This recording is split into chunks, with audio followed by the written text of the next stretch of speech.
Bonjour à tous. Existe-t-il quelque chose de plus rapide que la lumière? Aujourd'hui, on va analyser deux visions fondamentales de la mécanique quantique, l'interprétation de Copenhague et la critique formulée par Einstein, Podolsky et Rosen en 1935. On sait que la mécanique quantique repose sur deux idées fondamentales, la superposition et l'intrication. La superposition signifie qu'une particule peut exister dans plusieurs états possibles en même temps, tant qu'on ne la mesure pas. Et l'intrication apparaît lorsque deux particules, même séparées par de grandes distances, ne peuvent plus être décrites indépendamment l'une de l'autre. La fonction d'onde décrit alors l'ensemble du système et non chaque particule séparément. Mais qu'est-ce que la fonction d'onde exactement? Dès le début des années 1920, Niels Bohr et d'autres physiciens de l'école de Copenhague ont développé une nouvelle interprétation de la mécanique quantique. Selon cette interprétation, la fonction d'onde ne décrit pas ce qu'est réellement une particule, mais tout ce que l'on peut connaître à son sujet. Avant toute mesure, les propriétés physiques d'une particule, la position, sa vitesse, son spin, n'ont pas de valeur définie. Elles n'existent pas en tant que réalité précise, mais seulement sous forme de probabilité. La fonction d'onde ne représente donc pas la réalité telle qu'elle est, mais notre connaissance du système, et c'est au moment de la mesure que le résultat apparaît.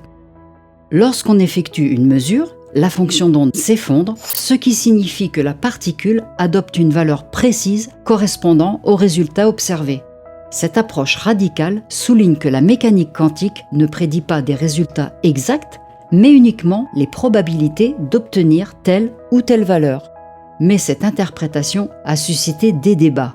Einstein refusait cette idée, il estimait que la mécanique quantique était incomplète et que les particules devaient avoir des propriétés bien définies, même avant qu'on les mesure. En revanche, pour Bohr et les partisans de Copenhague, la notion même de réalité objective avant la mesure n'a pas de sens à l'échelle quantique. Ce qui existe réellement, c'est ce que l'on peut mesurer et connaître. Dans le monde classique, même si on ne regarde pas un objet, on suppose qu'il a en permanence une position bien définie, comme un ballon qui suit une trajectoire précise.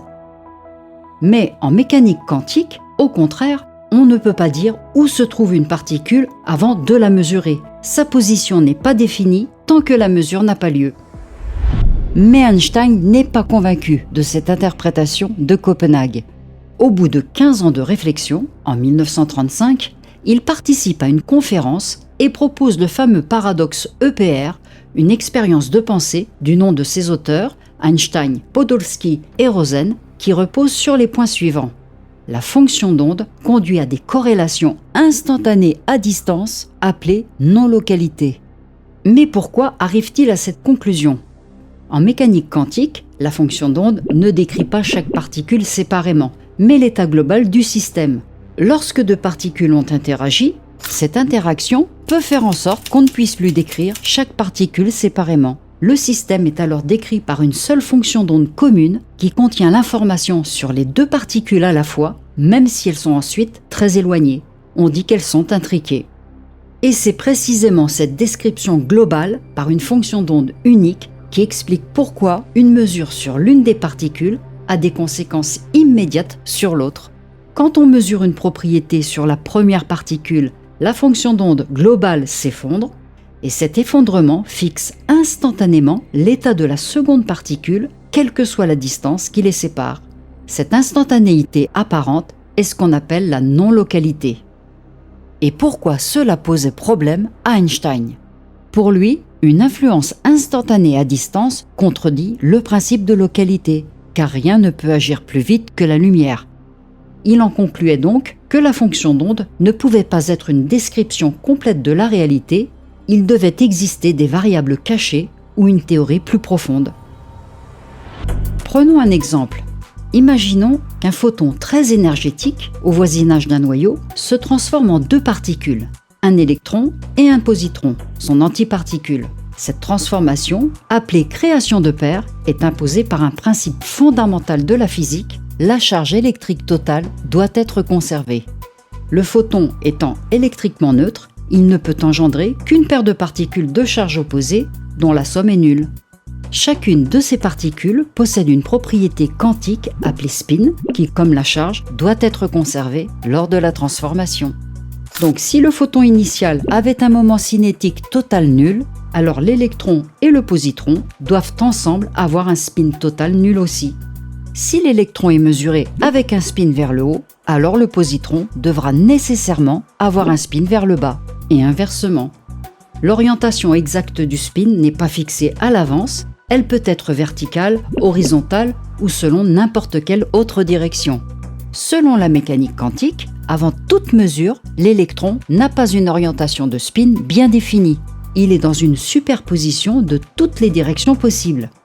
Le positron est alors automatiquement dans l'état opposé car les deux particules sont décrites par une seule fonction d'onde commune, comme on l'a vu tout à l'heure.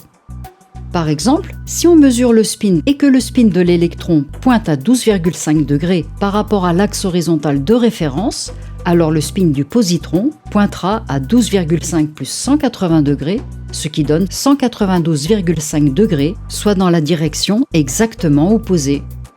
Ainsi, dès que l'on mesure le spin de l'électron, son état devient précis et l'on connaît instantanément le spin du positron, même s'il se trouve très loin. C'est ce lien profond entre les deux particules que l'on appelle l'intrication quantique. Pour rendre cette idée concrète, on peut utiliser l'expérience de Stern et Gerlach qui permet de mesurer le spin d'une particule selon un axe donné, par exemple l'axe Z. Lorsqu'une particule traverse cet appareil, elle est déviée soit vers le haut, spin moins Z, soit vers le bas, spin plus Z. Avant la mesure, le résultat est fondamentalement aléatoire. Si la particule est dans une superposition équilibrée, chaque résultat a une probabilité de 50%. Si la particule n'est pas dans une superposition équilibrée, on peut avoir n'importe quelle répartition de probabilité, par exemple 40% en haut et 60% en bas. Lorsqu'on considère maintenant deux particules intriquées, la situation change radicalement. Les deux particules sont décrites par une seule fonction d'onde commune et leur spin total est conservé. Ainsi, dès que l'on mesure le spin de l'électron selon l'axe Z, le résultat du positron est immédiatement déterminé. Et si l'électron est mesuré avec un spin plus Z, le positron sera nécessairement mesuré avec un spin moins Z et inversement. Dans l'expérience de Stern-Gerlach, la différence majeure entre une particule seule et deux particules intriquées, la particule seule est déviée vers le nord ou le sud de façon probabiliste, 50-50 ou 60-40 par exemple. Mais pour deux particules intriquées, chacune peut encore aller vers le nord ou le sud, mais leurs déviations sont corrélées. Si l'une va vers le nord, l'autre ira instantanément vers le sud, le long du même axe. Et c'est précisément ce qui a troublé Einstein et beaucoup d'autres physiciens. L'étrangeté apparaît lorsqu'on regarde comment cette corrélation est établie. Même si les deux particules sont séparées par une très grande distance, au moment exact où l'on mesure le spin de l'électron, l'état du positron est instantanément déterminé. Rien ne semble voyager entre elles, aucun signal mesurable ne se propage et pourtant, le résultat est immédiatement fixé. Et c'est cette instantanéité de la corrélation entre les deux particules qui a vraiment troublé Einstein. Selon l'intuition classique, chaque particule devrait posséder son spin bien défini dès le départ, comme une information cachée qu'il suffirait de révéler par la mesure. Or, la mécanique quantique affirme exactement l'inverse. Le spin n'existe pas avant la mesure. Ce n'est qu'au moment de l'observation que la valeur apparaît et cette apparition concerne les deux particules à la fois, même à distance. C'est cette combinaison déroutante, hasard local et corrélation parfaite à distance, qui constitue l'aspect le plus étrange de l'intrication quantique. Elle remet en cause notre conception classique de la causalité et de la séparation entre les objets et explique pourquoi Einstein parlait d'actions fantomatiques à distance. Toutefois, l'intrication quantique ne permet pas de transmettre de l'information plus vite que la lumière, bien que les corrélations soient instantanées, car les résultats de mesure restent complètement aléatoires de chaque côté. Imaginons que quelqu'un à Paris et à New York reçoivent chacun une pièce de monnaie quantique intriquée. Quand Paris lance sa pièce, il obtient aléatoirement pile ou face. Au même instant, New York obtiendra forcément le résultat opposé. Mais voilà le problème. Paris ne peut pas choisir d'obtenir pile ou face, c'est le hasard qui décide. Donc, Paris ne peut pas envoyer un message à New York en forçant un résultat précis. Pour communiquer, il faudrait que Paris et New York comparent leurs résultats en utilisant un canal classique, par exemple le téléphone ou l'Internet. Et ce canal, lui, ne peut pas aller plus vite que la lumière. La relativité restreinte reste donc respectée. On peut observer des corrélations instantanées, mais on ne peut pas les exploiter pour transmettre de l'information plus vite que la lumière. Ces corrélations demeurent néanmoins profondément non locales. Revenons maintenant à l'interprétation de Copenhague, en faisant une analogie simple qui permet de comprendre vraiment ce qu'elle affirme. C'est l'analogie du dé non lancé. Imaginons un dé posé sous un gobelet opaque. Tant qu'on ne soulève pas le gobelet, le dé n'a aucune valeur visible. La seule chose qu'on peut faire, c'est donner des probabilités. Chaque face du dé a une chance sur 6. Dans cette analogie, selon l'école de Copenhague, la fonction d'onde correspond à la liste des probabilités pour chaque résultat possible. Le lancement du dé correspond à l'évolution de la fonction d'onde, selon l'équation de Schrödinger. Soulever le gobelet correspond à la mesure. La valeur obtenue n'existait pas avant l'observation, elle apparaît au moment où l'on regarde. Dans le monde classique, on pense que le dé a déjà une valeur sous le gobelet, même si on ne la connaît pas.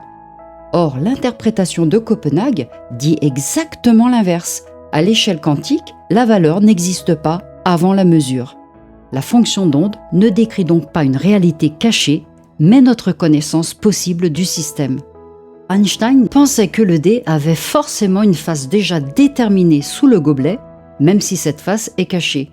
Pour lui, dire que la valeur n'existe pas avant la mesure revenait à abandonner l'idée d'une réalité physique objective.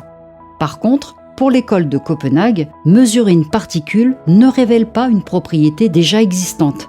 C'est la mesure qui la fait exister.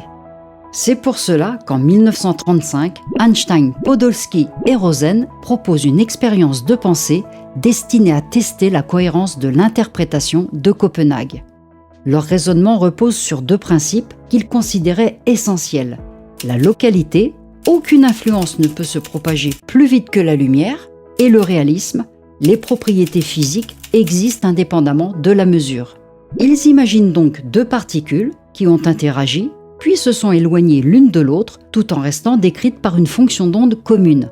En mesurant une propriété de la première particule, il devient donc possible de prédire avec certitude la valeur de la même propriété pour la seconde particule, sans jamais interagir avec elle.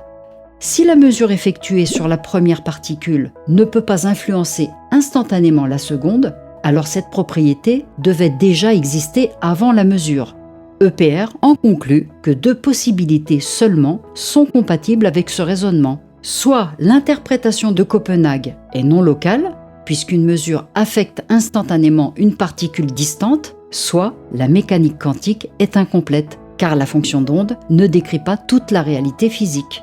Pour Einstein, la seconde option était la seule acceptable, car la non-localité revient à dire que l'information se propage plus vite que la lumière, ce qui lui semblait fondamentalement incompatible avec la relativité restreinte qui interdit toute propagation plus rapide que la lumière. Il ne pouvait accepter cette action fantomatique à distance, cette non-localité, et il pensait donc que la mécanique quantique, telle qu'interprétée par Copenhague, était incomplète et ne pouvait pas être la théorie définitive de la nature. D'où sa célèbre phrase « Dieu ne joue pas au dé ». Pour lui, l'univers suit des règles précises et le hasard en mécanique quantique n'est qu'une manière incomplète de décrire la réalité, pas une loi de la nature. Schrödinger se range du côté d'Einstein en critiquant lui aussi l'interprétation de Copenhague et en jugeant la mécanique quantique incomplète. Mais il le faisait pour des raisons légèrement différentes. Il insistait surtout sur le caractère réel et continu de la fonction d'onde plutôt que sur le problème de la non-localité soulevé par Einstein. Il rejetait l'idée d'un effondrement brutal de la fonction d'onde, le moment où lorsqu'on mesure une particule, toutes les possibilités décrites par sa fonction d'onde disparaissent et la particule prend une valeur précise. Schrödinger, lui, défendait au contraire une fonction d'onde qui décrit quelque chose de réel et continu dans l'espace, indiquant vraiment où se trouve une particule. Pour lui, cette fonction d'onde n'était pas simplement un outil mathématique. Et c'est dans ce contexte que Schrödinger imagine son célèbre chat qui illustre sa critique de l'interprétation de Copenhague. Si l'on applique la superposition quantique aux objets macroscopiques, on est forcé de dire qu'un chat peut être à la fois vivant et mort avant toute observation, ce qui est totalement absurde. Mais l'influence de Bohr à l'époque a contribué à ce que l'article EPR soit largement ignoré. Au début des années 50, David Bohm a proposé une version simplifiée de l'expérience de pensée EPR pour rendre ce débat beaucoup plus concret. Il a utilisé le spin des particules plutôt que leur position ou leur quantité de mouvement. Et cette reformulation rendait l'intrication plus intuitive et surtout beaucoup plus facile à tester expérimentalement, posant les bases des expériences modernes sur l'intrication.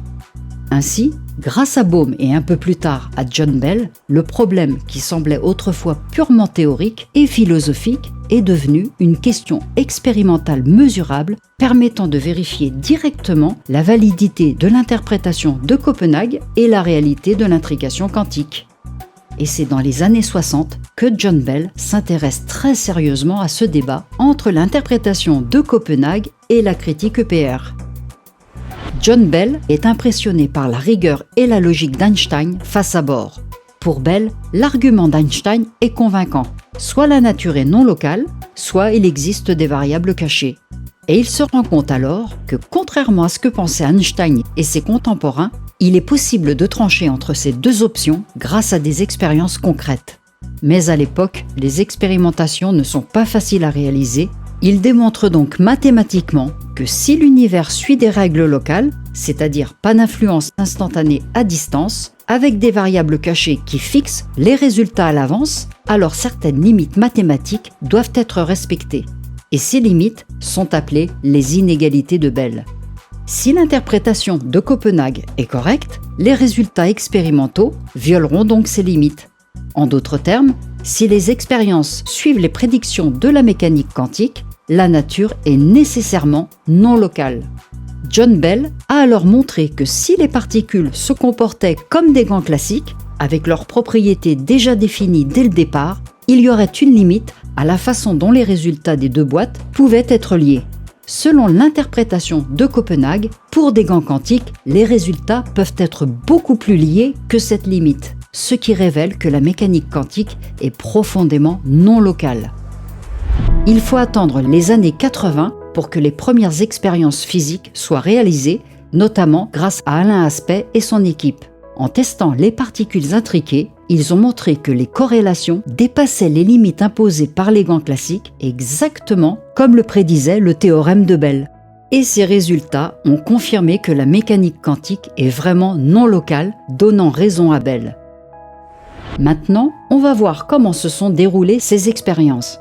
On crée d'abord une paire de particules intriquées à partir d'une même source. Ces deux particules partent ensuite dans deux directions opposées. Chaque particule arrive sur un appareil de mesure, un polariseur ou un détecteur de spin, dont on peut choisir l'orientation juste avant la mesure. L'étape numéro 1, les deux appareils ont les mêmes orientations. Comme les deux particules sont intriquées et que leurs propriétés sont opposées, si l'une donne un résultat plus, l'autre donne toujours moins. Ici, il n'y a aucun désaccord inattendu, aussi bien la mécanique quantique que les théories classiques. L'étape numéro 2, les orientations sont différentes. On change ensuite l'orientation de l'un des deux appareils. On répète l'expérience sur un très grand nombre de paires et on compte combien de fois les résultats ne correspondent pas, donc en désaccord, par rapport au nombre total de paires mesurées. On définit alors le taux de désaccord, qui est égal au nombre de paires en désaccord sur le nombre total de paires mesurées. L'étape numéro 3, les prédictions théoriques. Et c'est ici que les théories font des prédictions différentes. Les théories locales à variables cachées, donc la vision d'Einstein, on s'aperçoit que le taux de désaccord ne peut pas être inférieur à environ 33%. Mais pour la mécanique quantique, le taux de désaccord attendu est environ 25%. Ces deux chiffres sont donc incompatibles. Mais d'où vient ce chiffre de 33%? Chaque particule possède donc à l'avance toutes ses réponses possibles. Et ces réponses sont locales. Rien ne se transmet instantanément. On suppose que les appareils de mesure peuvent être réglés selon 3 directions possibles, A, B ou C, et selon Einstein, la particule doit donc avoir une réponse prédéfinie pour A, B et C. Par exemple, pour A, elle est plus, pour B, elle est plus, pour C, la réponse est moins. Il existe évidemment d'autres combinaisons, mais on va rester sur cet exemple. Donc, quand on compare les résultats de A par rapport à B, de B par rapport à C et de A par rapport à C, ça fait 3 combinaisons possibles. Et le raisonnement de Bell, en prenant n'importe quelle liste de réponses possibles, plus ou moins pour A, B, C, il y a 2 cas possibles. Le cas 1, toutes les réponses sont identiques. Par exemple, A égale plus, B égale plus, C égale plus. Dans ce cas, A par rapport à B est en accord, B par rapport à C est en accord, et A par rapport à C est en accord aussi. Il y a donc 0 désaccord, ce qui est possible mais rare dans l'expérience réelle. Le cas numéro 2, au moins une réponse est différente. Par exemple, A égale plus, B égale plus et C égale moins. Si on compare A par rapport à B, on est en accord, B par rapport à C, il y a des accords, et A par rapport à C, il y a des accords aussi. Donc au moins un désaccord sur 3 et souvent même 2. Et ce cas est inévitable dès qu'il existe une différence quelque part. La conclusion logique est que quelle que soit la façon dont on prépare les réponses cachées, sur les 3 combinaisons possibles, au moins une doit être en désaccord. Donc le désaccord minimal est de 1/3, soit environ 33%. Ce résultat est donc une limite absolue du monde classique local. Et Bell a montré que même avec la meilleure stratégie possible, quand on change les orientations des appareils, il y aura au minimum un cas sur 3 où les résultats seront en désaccord. Une théorie locale à variable cachée ne peut pas descendre en dessous de 33% de désaccord. Maintenant, analysons le chiffre de 25% qui est la vision de la mécanique quantique. Ici, les réponses n'existent pas à l'avance. Les particules sont donc dans une superposition d'états. Leurs propriétés n'existent pas avant la mesure, le résultat se crée lors de l'observation et les 2 particules restent fortement corrélées grâce à l'intrication. Comme avant, on a 3 réglages possibles, on garde exactement la même situation et on compare A par rapport à B, B par rapport à C et A par rapport à C. Il n'y a plus de contraintes obligeant à un désaccord sur un cas sur 3. La mécanique quantique dit plus 2 orientations sont proches, plus les résultats sont souvent corrélés. Plus elles sont éloignées, plus les désaccords deviennent probables. En choisissant des angles bien précis entre A, B et C, A et B sont proches, B et C sont proches, mais A et B sont plus éloignés. Cette géométrie permet de réduire les désaccords pour AB et BC sans rendre les désaccords entre A et C trop nombreux. Quand on calcule, le taux de désaccord total descend à 1 cas sur 4, ce qui fait 25%. Et enfin, étape 4, quand on regarde le résultat expérimental. Les expériences d'Alain Aspect montrent un taux de désaccord proche de 25%, exactement comme le prédit la mécanique quantique. C'est moins que la limite classique qui est de 33%. La conclusion, les résultats violent les inégalités de Bell, les variables cachées locales sont exclues, la nature est fondamentalement non locale, comme le suggère la mécanique quantique. Einstein, avec le paradoxe EPR, a eu le génie de révéler que l'intrication implique une non-localité qu'il refusait pourtant d'accepter. Bohr avait raison sur le fait que la mécanique quantique décrit correctement les résultats expérimentaux, même s'il n'a jamais formulé explicitement la non-localité comme on la comprend aujourd'hui. Et contrairement à Einstein, il acceptait la non-séparabilité des systèmes intriqués comme une caractéristique fondamentale de la nature quantique, sans y voir une contradiction avec la relativité. Et les expériences ultérieures, notamment celles inspirées par le théorème de Bell, ont confirmé que la mécanique quantique produit effectivement ces corrélations instantanées à distance, exactement comme le prévoyait l'interprétation de Copenhague.